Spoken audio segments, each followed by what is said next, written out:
September is Sepsis Awareness Month, and Owensboro Health nurse Wes Pate is here to educate us about the symptoms, prevention, and treatment. Good morning, Good Wes. morning.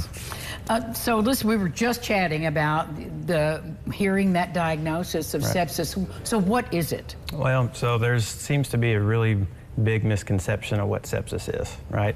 You hear the word sepsis, you automatically think of infection. Right, exactly. So sepsis is not an infection, okay? It's your body's overwhelming response to an infection that you have. So for me to wrap my head around it, I always kind of compare it to like an allergic reaction. So let's say somebody with a peanut allergy eats peanut. Right. Their body kind of goes in overdrive, their immune system goes in overdrive.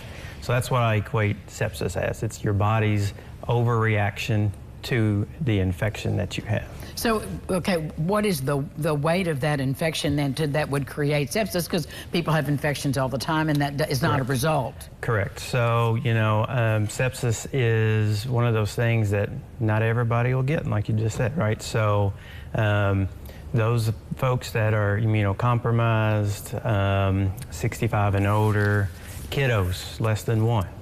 Those that are taking medications that will hinder their immune system, you know, those people are all at exceptional risk for developing sepsis. Not a respecter of age then, is what you're saying. You know, and honestly, everybody can get it, but when you break it down even further, you're going to look at those types of demographics, right? And so sepsis does not discriminate who it goes after. It just tends to go after certain groups a little bit more. What are the symptoms? Well, so just like with any infection, right?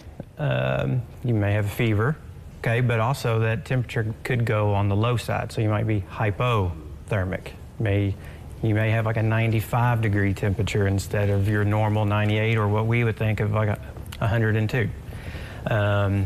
You know, with your body hits that inflammation response, which is what sepsis is doing, is like it sends an inflammation response through your body. So it can affect your organs, your tissue, so your blood pressure may drop. That is between your blood pressure and your temperature. For me, that's when I'm starting to really think, okay, something greater is happening than just pneumonia, just a urinary tract infection. And so that's the kind of the cascade we're watching your vitals, watching your lab work, and watching how it trends to really paint a picture of what is progressing. So with all of the hard news about that, what are the treatments available? First and foremost, it is timely treatment. Getting seen sooner, quicker, don't wait. One thing that we see in sepsis that takes it to the next level is confusion, disorientation. So obviously the sooner you get to treatment, so fluids, because it tends to draw in the fluids from your tissues, okay, which causes damage, causes organ damage, and antibiotics. So antibiotic treatment, you know, when that's delayed, by every hour your risk of mortality is increasing 5–9% in that area. So take it seriously is what I'm hearing you say, and get some treatment. Yes. Well, I thank you for the education, because I too thought it was an infection. Correct. So now I've learned something in this Sepsis Awareness Month. Thanks so much, Wes. It's nice to meet you. You too. Thank you. More lifestyles right after this. Stick around.